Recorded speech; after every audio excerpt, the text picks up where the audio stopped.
하겠습니다. 하나님 감사합니다. 오늘 이 아침에 또 저희를 깨워주시고 또 기적 같은 하루를 선물로 주시니 감사합니다. 하나님, 우리가 주어진 모든 시간들을 가장 귀하게, 또 가장 선하게, 가장 아름답게 사용할 수 있도록 이 아침에 은혜 내려 주시옵소서. 또한 주님, 이 자리에 나올 때 하나님 앞에 감사의 예물을 드린 손길을 기억해 주시옵소서.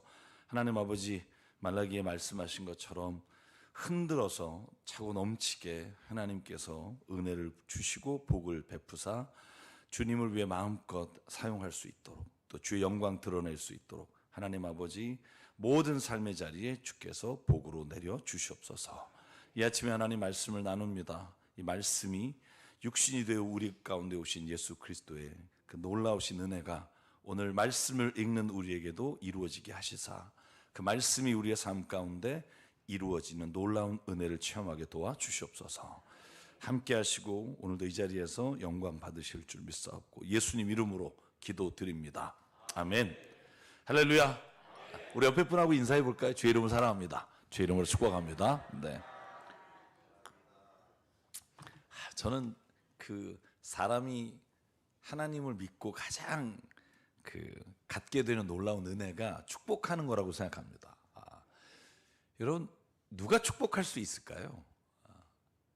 아무나 축복할 수 있는 게 아닙니다.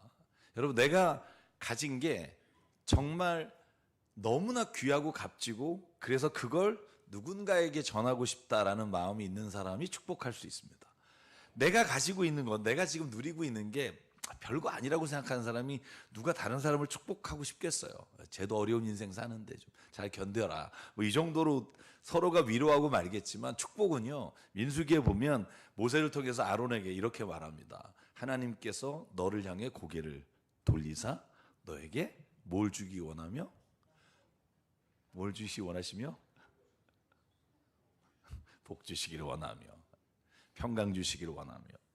여러분, 하나님께서 우리에게 그렇게 먼저 복을 빌면 하나님이 그 복이 나에게 제일 먼저 임하게 된다고 약속하신 줄 믿습니다.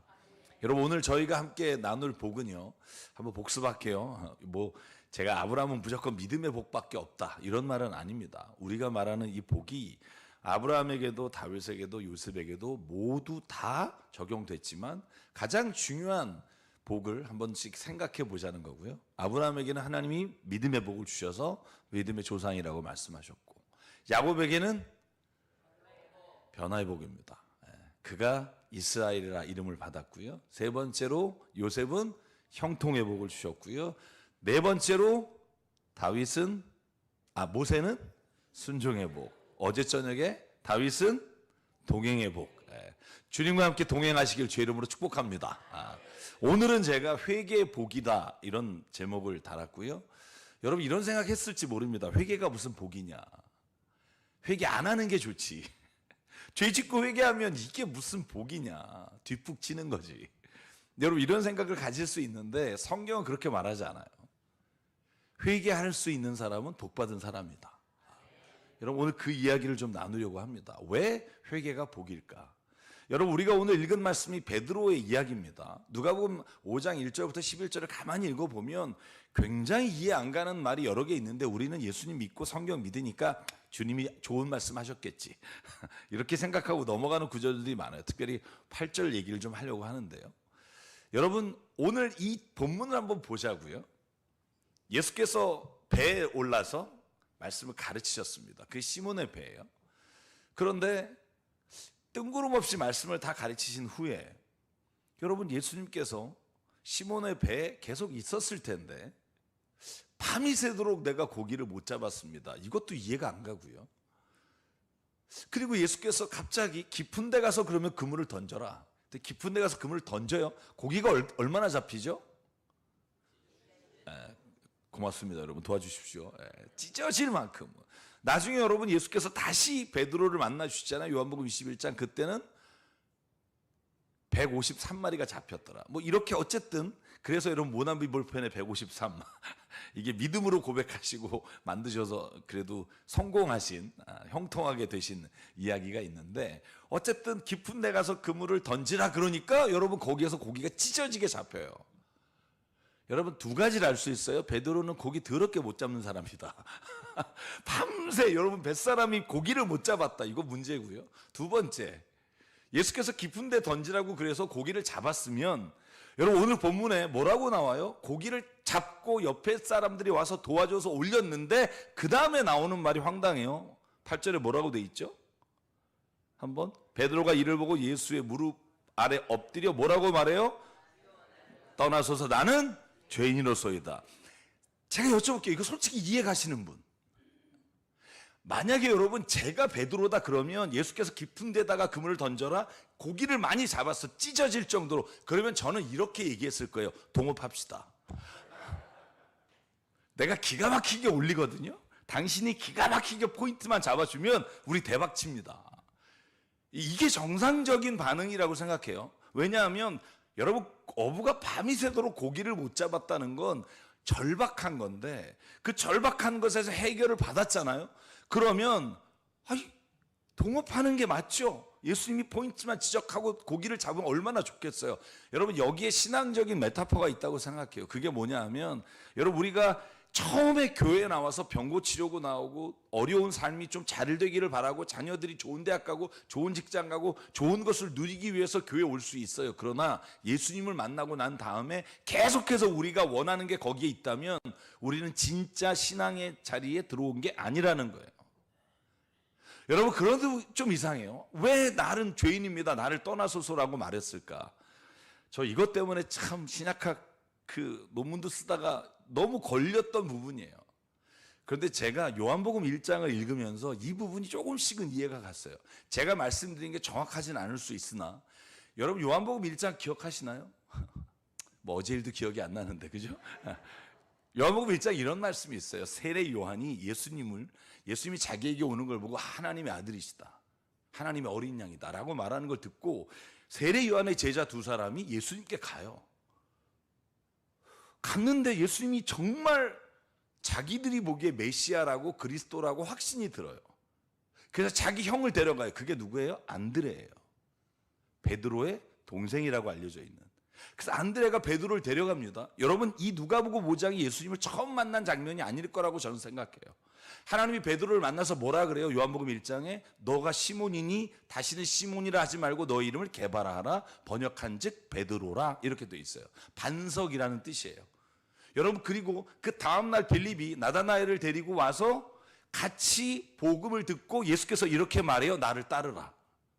그 다음에 따랐는지 안 따랐는지 얘기가 없어요. 그리고 누가복음 5장에 보니까 여러분 갑자기 고기를 깊은 데서 찢어질 만큼 잡은 다음에 성경을 보니 나는 죄인입니다, 나를 떠나소서라고 말한 걸 보면 저는 베드로가 예수님의 콜링에, 예수님이 날 따르라는 말씀에 응하지 않고 세상으로 갔다는 생각을 해요. 그리고 오늘 고기를 잡고 보니 그분이 그분인 거예요. 여기서 베드로가 고백하는 게 뭐냐면 나는 죄인입니다 라는 말에 포인트가 있는데, 그게 뭐냐면 죄가 무엇인지를 알 수 있다는 거예요. 죄란 어저께 내가 누굴 속이고 거짓말하고 이런 모든 것도 죄지만 근본적인 죄는 하나님을 떠나는 거라는 걸 알 수 있어요. 하나님을 믿지 않는 게 죄라고 성경이 말하는 이유가 분명히 있다는 거예요. 자, 여러분 베드로가요 나는 죄인입니다라고 말할 때 그 의미는, 저는 예수님이 나를 부르시고 나를 따라오라 하셨으나 예수님을 거절하고 세상으로 나갔던 베드로가 다시 예수님을 만났을 때 고백하는 거예요. 나는 죄인입니다, 나를 좀 떠나 주십시오, 이제 나를 조금 자유롭게 해주십시오, 나는 당신을 따라갈 만한 자격이 없습니다, 이런 의미를 포함한다고 생각해요. 그러면 오늘 한번 얘기를 해보자고요. 도대체 하나님을 떠나고 믿지 않는 게 왜 죄인가? 여러분 교회를 처음 다니면서 가장 힘들어하는 게 뭔지 아십니까? 당신은 죄인입니다. 그럼 기분 더럽게 나빠요. 그런 적 없으세요? 아니 내가 왜 죄인이야, 내가 너보단 낫다, 여러분 이 생각 갖는 게 당연하다고요. 근데 성경은 말이요, 로마서 3장 23절 모든 사람이 죄를 범하였음에 하나님의 영광에 이르지 못하니라. 왜 죄를 범하였다고 말하는가? 그리고 죄가 뭔가? 성경은요 죄란 하나님을 믿지 않는 거예요. 하나님께 돌아가지 않는 게 죄예요. 그게 왜 죄인지를 우리가 한번 오늘 얘기해 보려고 합니다. 여러분 창세기 1장에 보면 하나님이 세상을 창조하시잖아요. 창조하시고 가장 절정에 누굴 창조했다고 나와 있습니까? 사람을 창조했죠. 그리고 아내를 창조하고 아담과 하와가 여러분 서로 돕는 자, 헬퍼가 됐다라고 말합니다. 사는 여러분, 저는요, 부부는 돕는 관계지 여러분 모든 걸 계산하는 관계거나 아니면 경계하거나 조사하는 관계가 아니에요. 여러분, 남자가 들어갔을 때 조사하지 마세요. 오늘 뭐 했어? 3시에 전화 안 받더라? 뭐 이런 거 하지 말자고요. 여러분, 서로 돕는 게 여러분 부부가 하나님께서 주신 가장 아름다운 모습이라는 거예요.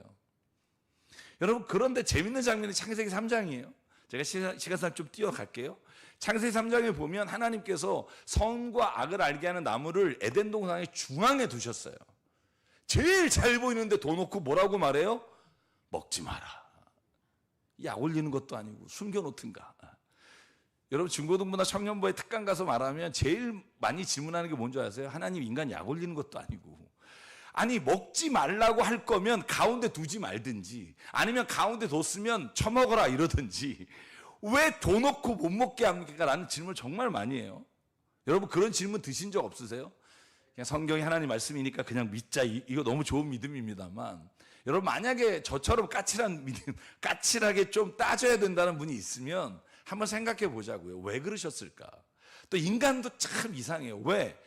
그 수만 가지, 수백만 가지 열매와 모든 좋은 걸 다 따먹고 요거 하나 먹지 말라는데 그게 그렇게 먹고 싶어. 아담과 하와가 매일 보면서 저게 얼마나 맛있을까? 여러분, 이러지 않았겠어요?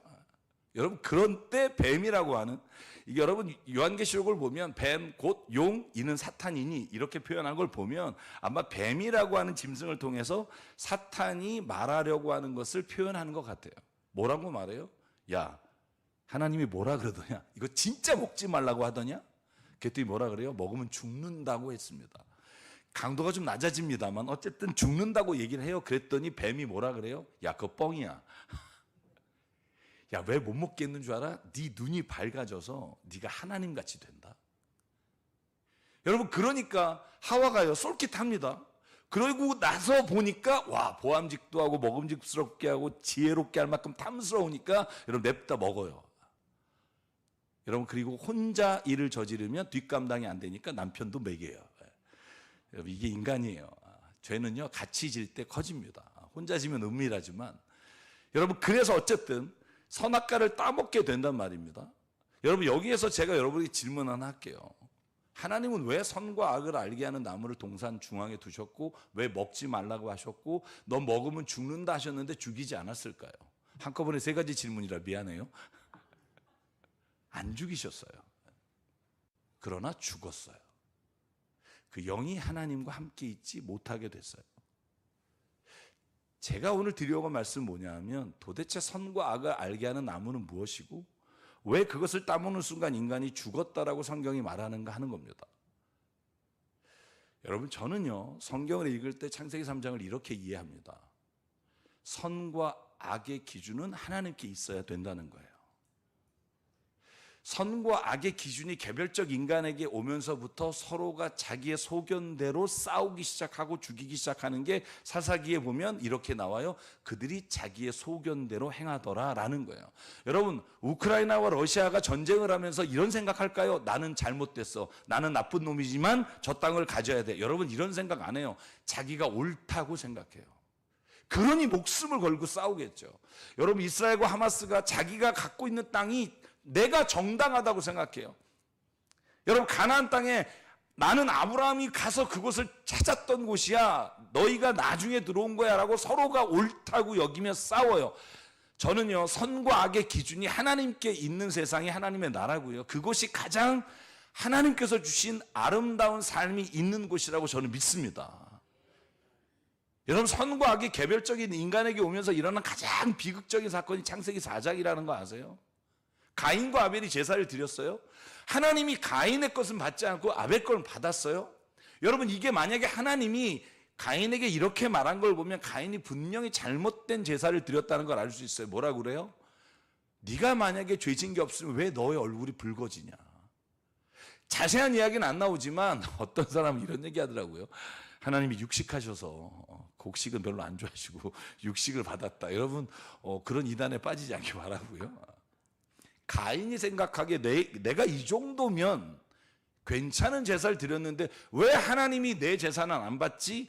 그리고 하나님께 묻는 게 아니라 오히려 자기의 제사를 받지 않고 아벨의 제사를 받으신 걸 보고 아벨을 죽임으로 자기가 하나님과 개인적으로 이제 유일한 관계가 됐다고 하는 생각을 갖게 되는 죄. 그게 선과 악이 개인에게 온 죄예요. 여러분 한번 자기 자신을 보시죠. 우리가 서로 옳다고 하면서 싸우지 않나요? 부부끼리도 마찬가지고 교회에서도 마찬가지고. 그럴 때 해결 방법이 뭘까요? 하나님 앞에 나가는 거라고 말하잖아요. 우리가 왜? 하나님이 정하신 성경 안에서의 말씀으로 우리가 그 옳고 그름을 기준으로 살게 되면 저와 여러분의 삶 가운데 모든 다툼과 싸움과 살림과 미움이 사라지는 은혜가 나타난다는 거예요. 그래서 교회는 내가 원하는 걸 하는 게 아니라 하나님이 원하시는 걸 해야 합니다라고 말하는 이유는 하나님이 정해진 기준에 따라 그 선과 악을 기준으로 사는 삶이 가장 아름다운 삶이기 때문이에요. 사랑하는 여러분, 우리가 그러면 왜 하나님은 그걸 동산의 중앙에 뒀을까 하는 거예요. 차라리 안 보이게 두면 내가 이렇게 죄지려고 하는 욕망이나 죄지려고 하는 이런 정욕이 없어지지 않을까. 하나님은 왜 우리를 유혹하느냐고 그 중앙에다 선악과를 알게 하는 나무를 두셨을까? 여러분 이런 고민 해본 적 없으세요? 전 이런 고민 때문에 윤리학을 전공했거든요. 오죽 답답했으면. 여러분 근데 제가 요즘 관심 갖는 분야가 뇌과학입니다. 그리고 AI 로봇인데 제가 AI 로봇이라는 소설이 1952년에 처음 나왔고 그리고 나서 AI 로봇에 대해서 공부하다가 깨달은 게 있어요.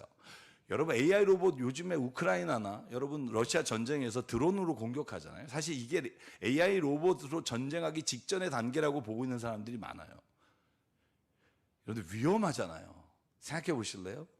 AI 로봇이 전쟁 도구로 총 들고 다닌다고 생각하면 여러분 인간을 함부로 죽일 수 있다는 두려움이 있지 않아요? 우군과 적군을 어떻게 구분을 할 것이며 그리고 만약에 로봇이 자기의 의지로 사람을 죽일 수 있게 됐을 때 그때 이 엄청난 일을 어떻게 감당할 수 있을까? 그래서 여러분 많은 과학자들이 모여서 세 가지 프로토콜을 AI 로봇에게 입력해야 된다고 지금 협의를 하고 있어요. 그게 뭐냐 하면 제1원칙. 절대로 인간을 공격하지 말 것. 여러분 장난 아니잖아요. 그 지능을 가지고 여러분 양자 컴퓨터 보면 조가 아니라 경단위로 우리보다 빠른데 여러분 그게 만약에 실행이 된다면 얼마나 무서운 전쟁 도구가 되겠어요. 첫째 인간을 공격하지 말고 두 번째 프로토콜이 뭐냐 하면 원칙이 인간의 말에 무조건 명령에 복종할 것. 그리고 세 번째 1, 2 원칙이 너희가 충족이 될 때 너희가 자유롭게 활동할 것. 이걸 입력해서 모든 전쟁에서 AI 로봇으로 전쟁하는 것을 위험성을 좀 막자라고 협의를 하고 있어요. 여러분 저는 이거 읽을 때 제 머리에 떠오르는 게 뭐냐면 우리 집 강아지예요. 제가 이렇게 보여도요 강아지를 키우고 있어요. 비숑을 키우는데 말 더럽게 안 들어요. 여러분 우리가 비숑을 뭐라고 하느냐 미친 개라고 불러요. 비숑 타임이라는 게 있어요. 아주 미친 애가 돌아다니는 애가 있어요. 똥 아무데나 싸고 어렸을 때 제가 3개월 때 데려왔는데 제가 이걸 보면서 그 생각이 떠올랐어요. 아 우리 집 강아지한테 이걸 입력하면 좋겠다. 제1원칙 아빠를 공격하지 마라. 제2원칙 명령에 복종해라. 제3원칙 1, 2가 충족되면 네가 하고 싶은 거 해라. 왜냐하면 저희 집 강아지가 제가 들어가면 쳐다보지도 않아요. 저희 장모님이 1등, 저희 아내가 2등. 저는 그냥 개 보듯이 봐요. 제가 만약에 내 이름을 입력해 놓거나 나를 인식할 수 있게 해놓고 이 프로토콜을 넣어놓으면 얼마나 좋겠어요. 내가 들어가면 꼬랑지 흔들면서 막 정말 따라오고요. 야, 뭐 가져와 그러면 가고 똥 싸지 마 그러면 안 싸고. 여러분, 와 하나님이 왜 이렇게 안 만들었지 인간을? 여러분 우리가 그런 거 아니에요? 왜 우리한테 자유의지를 줘서 왜 우리로 하여금 죄를 자꾸 짓게 만들고 우리로 하여금 왜 그것으로 인해 괴롭게 만들고 하나님 우리를 가지고 왜 이렇게 장난을 치나 이렇게 묻는 젊은이가 꽤 많아요. 여러분 저는 여기서 한 단계 더 갔더니 저희 딸이 떠올라요. 이거 말 더럽게 안 들었거든요. 여러분 어렸을 때 말 못할 때는 정말 답답해서 그랬어요. 이 자식이 말귀를 알아들으면 좋겠다.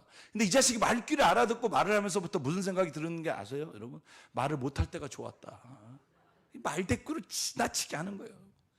제가 만약에 제 딸에게 입력할 수만 있다면 이 세 가지를 넣고 싶다는 생각이 드는 거예요. 여러분 안 드세요 그런 말?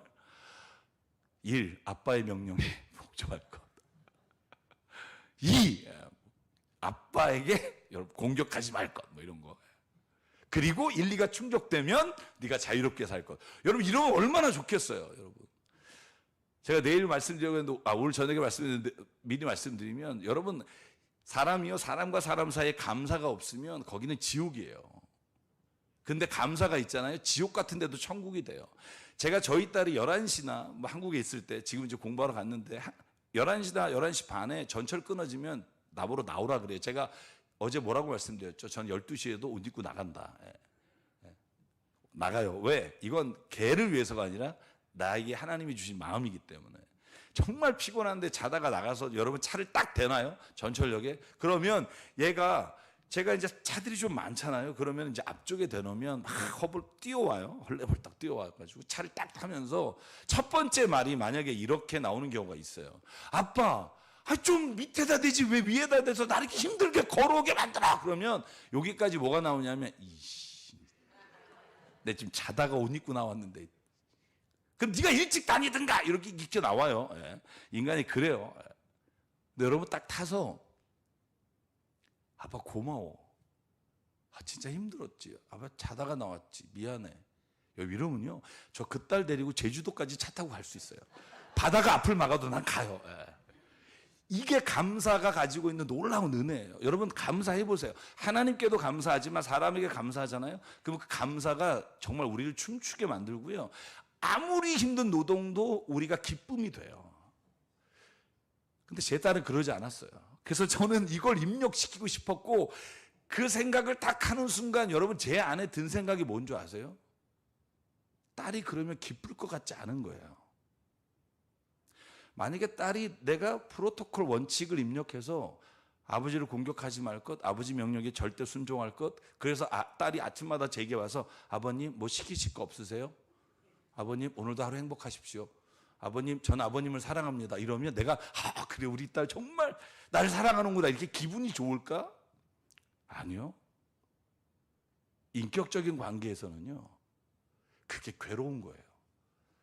여러분 우울증 약이나 아니면 정신의학적인 문제로 말미암아 약을 먹으면서 정신이 혼미한 친구들이 있어요. 그 모습을 보고 행복한 부모는 없다고요. 여러분 하나님 우리에게 뭐라고 말해요? 내가 너를 낳았다. 내가 너를 사랑한다. 여러분 사랑이란 고백은 내가 사랑하지 않을 수도 있는데 사랑할 때 그게 의미가 있어요. 하나님이 우리를 인간만을 사랑할 수도 있고 떠날 수도 있게 만들어 주셨고 그리고 그 안에서 자유함을 누리되 그 자유함을 가지고 우리를 인격적으로 만나서 사랑하기를 원하시는 거예요. 저는 호세아서 6장을 볼 때마다 눈물이 나와요. 여호와께 돌아오라. 여호와께 돌아오라. 그가 너희를 상처를 줬으나 싸매 주시고 너희를 기다리고 계신다. 누가복음 15장 유산 다 상속받고 집 나간 놈이 다 돈 다 쓰고 돌아올 때 여러분 아버지가 버섯마루 나가서 안아주고 그를 향해 잔치를 베풀잖아요. 이걸 우리가 인격적인 관계라 그래요. 왜 우리가 인격적으로 하나님을 만납시다라고 말하는 줄 아세요? 하나님이 내게 복 주시고 내가 원할 때 기도에 응답하고 여러분 이런 관계가 아니라 하나님 오늘도 내가 하나님 앞에 내가 정말 사랑하는 주님 앞에 오늘도 이 모습 이대로 나왔습니다. 하나님 내가 부족하지만 주님 앞에 주의 사랑을 고백합니다. 오늘도 나와 함께 해주십시오라고 고백할 수 있는 그 인격적인 주님을 우리가 만나기를 주의 이름으로 축원합니다. 회개는 그런 거예요. 회개는 죄란 그 하나님으로부터 떠나 하나님 없이 살 수 있다고 여기던 자가 처음 하나님의 창조하심과 하나님의 사랑을 깨닫고 돌아와 하나님의 자녀로서의 삶을 살아가는 것, 이걸 회개한 자에게 주시는 하나님 자녀의 권세라고 말해요. 사랑하는 여러분, 저와 여러분에게 이 권세가 있기를 주의 이름으로 축원합니다. 사랑하는 여러분, 그래서 저는요 그걸 깨닫고 나서 너무 고마운 거예요. 나를 그냥 로봇이나 짐승의 하나가 아니라 나를 인격적으로 자녀 삼아 주시고 오늘도 그 안에서 내가 당신을 부인하고 떠났을 때조차도 나를 기다리시고 나를 위해 눈물을 흘리시고 나를 위해 십자가에 죽기까지 내가 다시 오기를 원하시는 그 하나님, 그 하나님이 있기에 제가 오늘 그 감격하여 오늘도 여기에서 말씀을 전하고 있다고 저는 믿어요. 그 하나님을 만나시기 바래요. 왜 동산 중앙에 선악과를 놨냐고요? 하나님 우리를 사랑하시기 때문이라는 거예요. 선과 악의 기준만큼은 내게 다오. 네가 그걸 어긴다고 해서 내가 너를 억지로 데려오진 않겠으나 네가 그것을 깨닫고 죄의 길을 가다가 힘들고 지치면 하나님의 말씀이 마태복음에 누가복음 15장의 그 탕자처럼 아버지의 집에는 정말로 먹을 것이 풍족했는데 그 안엔 진짜 사랑이 있었는데 라고 돌아오면 내가 널 언제든지 받아줄게. 와, 저는 그 하나님을 만났다고요. 저는 그 하나님을 여러분이 만나길 바랍니다. 많은 분들이 물어봐요. 왜 예수님까지 믿어야 되나? 사실 이게 제가 유학 간 3가지 중에 하나예요. 저는 그게 힘들었어요. 죄송해요. 제가 목사지만 하나님을 믿는 것과 예수님을 또 믿어야 된다는 게 좀 헷갈린 경우가 있었어요. 여러분은 그러지 않으리라고 생각하지만. 왜 하나님을 다 믿으면 이 불교나 마호메시나 예수님 믿는 사람들끼리 전쟁을 안 할 텐데. 제가 전쟁의 역사를 공부하다가 세계에서 일어나는 모든 전쟁의 90%는 종교 전쟁이더라고요. 30년 전쟁, 100년 전쟁 다 종교 전쟁이에요. 하나님 이렇게 왜 됐습니까? 왜 우리가 예수님을 믿는데 예수님 믿는 사람들이 왜 같이 전쟁을 하고 종교끼리 지금도 여러분 이스라엘과 하마스가 그 심층에 가면 종교적인 경계선이 있단 말이죠. 여러분 그때 하나님이 저에게 깨닫게 하신 게 그래서 제가 보스턴 대학이라는 그 다원주의 학교를 갔어요. 왜냐하면 한번 좀 공부해보고 싶었어요. 무엇이 우리로 하여금 이 차별성을 갖게 하는가. 여러분 그때 오히려 제가 가서 깨달은 게 뭐냐면 하나님이란 이름에 좀 표현이 어렵습니다만 하나님이란 이름에는 아무런 내용이 없다라는 거예요. 이렇게 말하면 쉽지 않으니까 제가 표현해 볼게요. 제가 미국에 있을 때 9.11 테러가 일어났어요. 여러분 아침에 학교 가려고 이렇게 있는데 텔레비전에서 어떤 비행기가 WTT 타워를 탁 공격해서 무너지는데 영화인 줄 알았어요. 근데 옆에 라이브라고 써 있는 거예요. 혼자서 유학 가서 지금 간지 제가 6월에 갔으니까 9월에. 근데 진짜 일어난 사건이라는 거예요. 그리고 모든 도로가 폐쇄되고 학교를 가려고 그러는데 학교가 폐쇄되고 이게 뭐지 여러분. 그런데 그때 여러분 기억나십니까? 우리 한국에서 저쪽 그 이슬람 지역에 선교를 갔다가 순교당한 김선일이라는 분이 있었잖아요. 하여간 그 어간에 그 모든 일들이 일어나면서 여러분 사람의 목을 자르면서도 하나님의 이름을 불러요. 알라, 우리는 하나님, 한문으로 하면 신, 영어로 하면 God, 독일어로 God. 자기가 하나님의 이름을 부르는데 그 하나님의 이름은요 사실은 아무 내용이 없어. 왜냐하면 천지신명께 빕니다, 비나이다. 여러분 정한수 떠놓고 아들 급제하게 해주십시오. 이 사람도 하나님의 이름으로 신의 이름으로 기도하고요. 사람을 죽일 때도 하나님의 이름으로 기도하고요. 여러분 하나님이란 이름을 가지고 사람들은 자기가 원하는 욕망을 투사해서 그걸 하나님이라고 부르고 있더라고요. 하나님은 어떤 분인지에 대한 공통적인 게 없는 거예요. 그러니까 우리가 물을 수밖에 없어요. 너는 어떤 하나님을 믿니? 이 질문이 없이는 하나님이 어떤 분이라고 대답할 수가 없는 거예요. 하나님이 어떤 분이라고 믿니 말할 때 기독교는 이렇게 말하는 거예요. 예수 그리스도로 이 땅에 오셔서 자기가 사랑하는 자를 위해 자기의 목숨을 내주신 그 하나님을 나는 믿습니다. 그게 나는 예수님을 믿습니다라는 말이에요. 나는 어떤 하나님을 믿느냐가 없이는 그 하나님이란 이름 자체는 사람마다 자기가 원하는 것들을 하나님의 이름을 가지고 빌며 살더라고요. 오늘 이 아침에 저와 여러분에게 우리가 믿는 하나님은요 선악과를 주시고 그 자녀를 사랑하셔서 인격적으로 우리를 대우하시는, 그럼에도 불구하고 죄의 길을 걸어가다가 하나님을 떠난 자를 위해 오늘도 십자가에서 죽으시기까지 우리를 사랑하시고 오늘도 우리에게 돌아오라고 말씀하시는 그 예수 그리스도로 이 땅에 오신 그 하나님을 우리가 믿음으로 살아가길 주의 이름으로 축원합니다. 저는 그 예수님을 믿어요.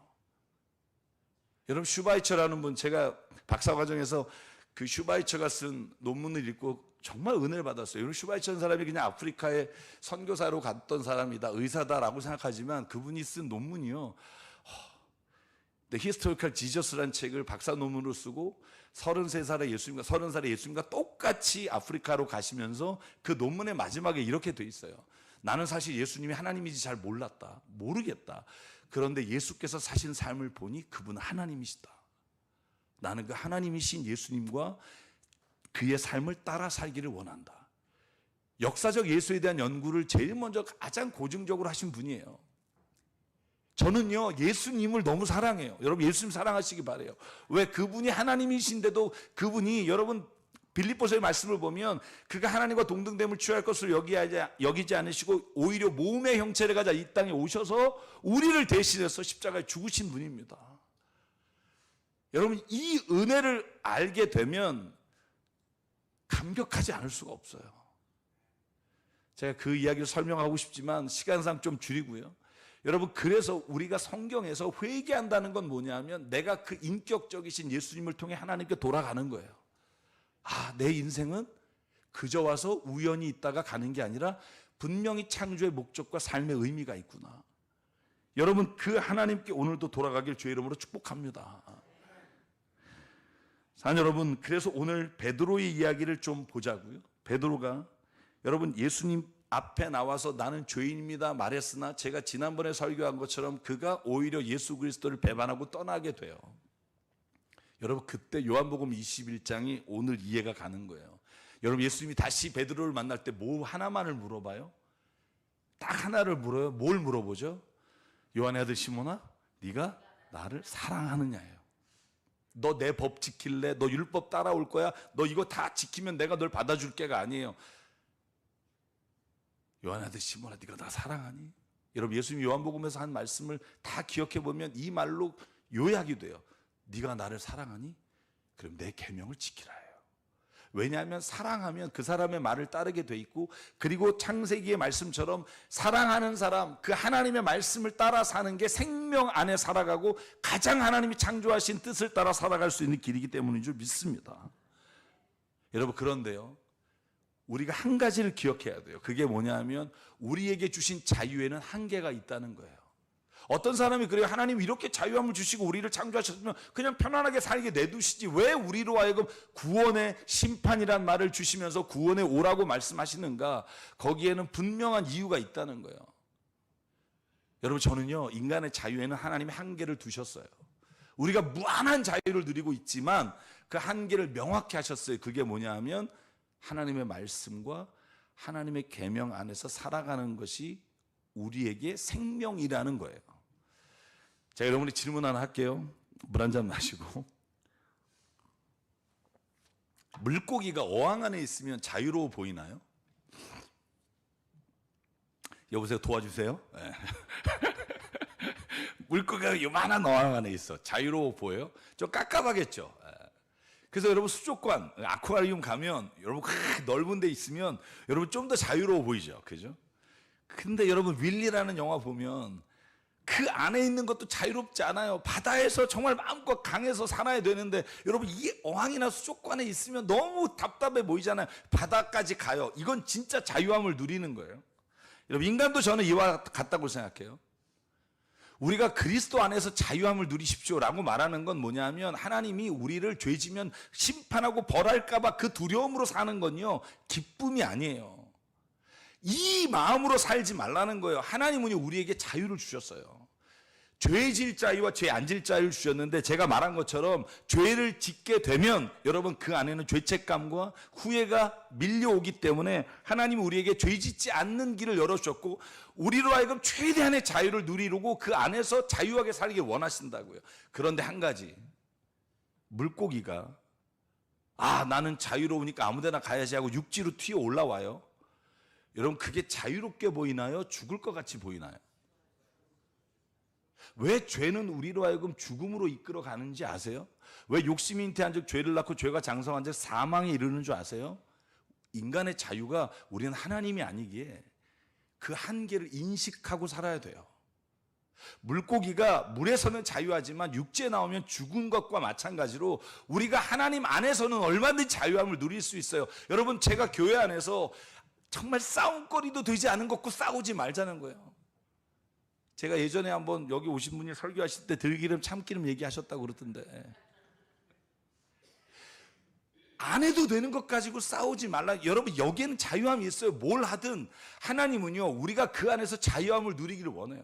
여러분, 사도 바울이 뭐라고 말해요? 우상에게 바친 짐승을 먹는 얘기를 고린도전서 8, 9장에 할 때 이렇게 말해요. 믿음이 강한 자가 믿음이 연약한 자를 위해서 그냥 고기 좀 안 먹으면 어떠냐? 나는 아무런 양심에 거리낌이 없어. 고기 먹으면 되지. 내가 여기 어디에 왔는지 알게 뭐야?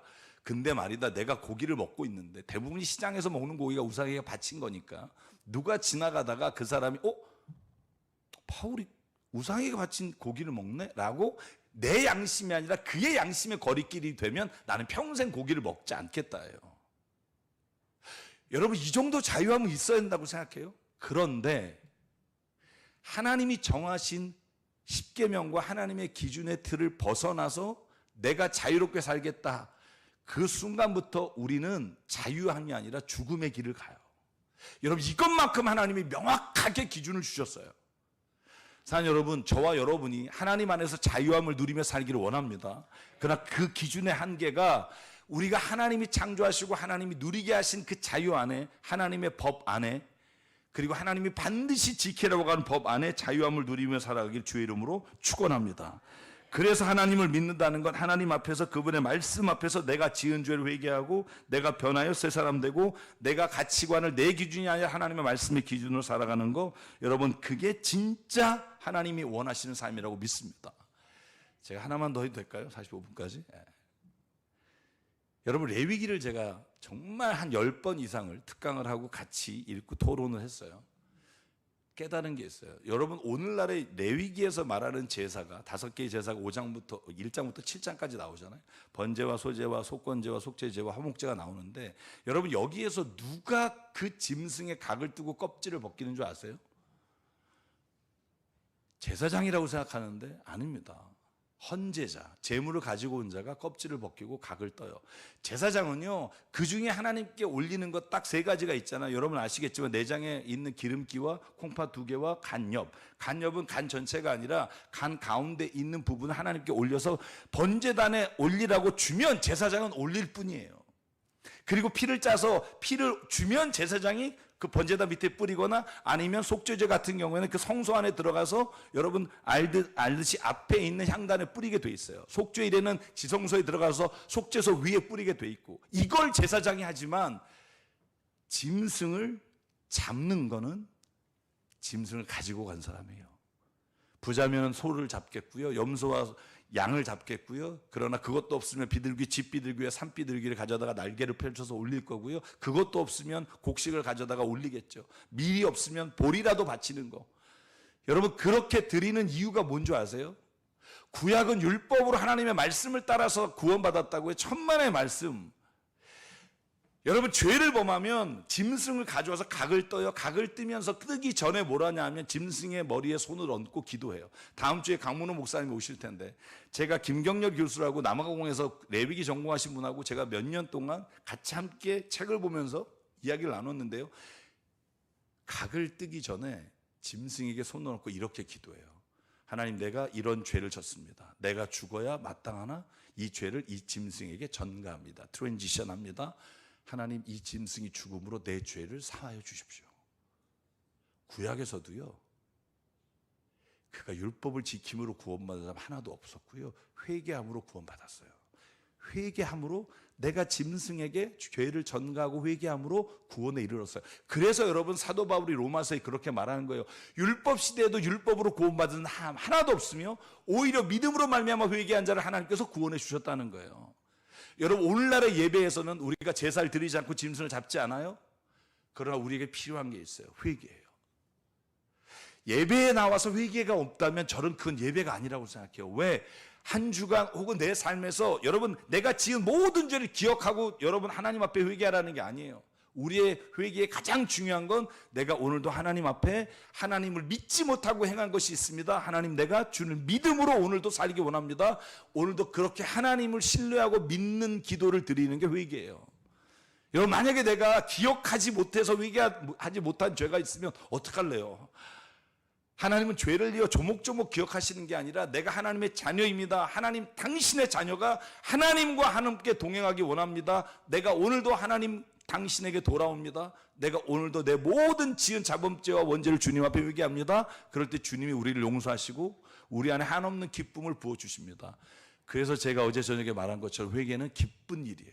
왜? 하나님 아버지의 자녀로서 내가 다시 살아갈 수 있는 힘을 우리에게 주시기 때문이에요. 여러분, 회개를 부끄러워하지 마십시오. 내가 누군가에게 미안하다고 말하는 걸 부끄러워하지 마십시오. 그 말을 통해 생명이 살아나요. 혹시 이 방송을 보시거나 아니면 오신 분 중에 내가 정말 누군가에게 미안한 게 떠오르면 가서 미안하다고 하십시오. 이 자존심 지키다가 믿음의 길에서 떠나지 않기를 주의 이름으로 축원합니다. 미안합니다. 그 한마디에 모든 것이 다 들어가 있어요. 주님은 그 회개를 기억하시고 우리를 다시 의로운 자녀라고 불러주시고 내가 너의 죄를 기억하지도 않겠다라고 말씀해 주십니다. 하나님 여러분, 그러므로 오늘 사랑의 동산 교회 성도 여러분 한 분 한 분이 주님 안에서 이 회개의 복, 회개의 은혜를 누리시기를 주의 이름으로 축원합니다. 그래서 우리 이 찬양을 부르고 싶어요. 이 찬양 제가 앞에 우리 목사님에게 부탁해서 부른 찬양인데요. 모든 것이 은혜입니다. 돌아보면 내게 힘들었던 순간도 은혜입니다. 왜? 오늘 내가 여기에 와보니. 제가 여러분에게 한 가지 말씀드릴까요? 과거를 바꿀 수 있어요. 제가 늘 젊은이에게 특강할 때 그런 말이에요. 당신의 처절한 과거, 기억하고 싶지 않은 과거, 남녀 사이에 일어났던 모든 힘들었던 관계의 과거, 이 과거를 변화시킬 수 있어요. 과거를 바꿀 수 있어요. 여러분, 과거를 못 바꾼다고요? 아니요, 바꿀 수 있어요. 한 가지만 기억하십시오. 지금 내가 주님 앞에 돌아와 살면 과거를 변화시킬 수 있어요. 이게 무슨 말인 줄 아세요? 만약에 우리가요, 내게 상처와 아픔을 준 사람 혹은 내가 고난과 어려움과 역경을 살다가 그것을 내가 하나님 앞에 붙잡고 나와서 오늘 하나님 앞에 정말로 신실하고 나를 사랑하시는 주님 앞에 온전히 살아가게 되잖아요. 그러면 그 과거의 사건이 어떻게 기억되냐 하면 치욕적이고 절망이고 아픔이 아니라 하나님이 오늘 내가 이 자리에 있기 위해 오늘 그 일을 주셨습니다라고 그 과거의 일이 감사로 바뀌어요. 근데 내가 오늘 주님 앞에 서지 못하잖아요. 주의 말씀 앞에 내가 살아가지 못하잖아요. 그 과거는 치욕적이고 절망적이고 나이가 그것 때문에 앞으로 못 나가는 걸림돌이 돼요. 어떻게 사실래요? 저는 오늘 회개함으로 주님 앞에 나의 모든 과거가 하나님이 주신 아름다운 선물이었음을 고백하는 은혜가 있길 바라요. 은혜입니다. 할렐루야. 은혜입니다. 오늘 찬양하시면서 하나님 이 은혜를 회복하기 원합니다. 그렇게 마음으로 함께 찬양하겠습니다. 내가 누려왔던 모든 것들, 내가 누려왔던 모든 것들이, 아멘. 내가 지나왔던 모든 시간이, 내가 걸어왔던 모든 순간이 당연한 것 아니라 은혜였소. 여러분 믿으십니까? 아침 해가 뜨고 저녁에 노을, 봄의 꽃향기와 가을의 열매, 변하는 계절의 모든 순간이, 아멘. 당연한 것 아니라 은혜였어. 모든 것이 주 앞에 은혜입니다. 모든 것이 은혜, 은혜, 은혜, 한없는 은혜. 내 삶에 당연한 것 하나도 없었던 것을 모든 것이 은혜, 은혜였소. 내가 이 땅에 태어나 사는 것, 아멘. 어린아이 시절과 지금까지 숨을 쉬며 살며 꿈을 꾸는 삶, 당연한 것 아니라 은혜였소. 내가 하나님의 자녀로, 내가 하나님의 자녀로 살며. 아멘. 오늘 찬양하며 예배하는 삶, 복음을 전할 수 있는 축복이 당연한 것 아니라 은혜였소. 모든 것이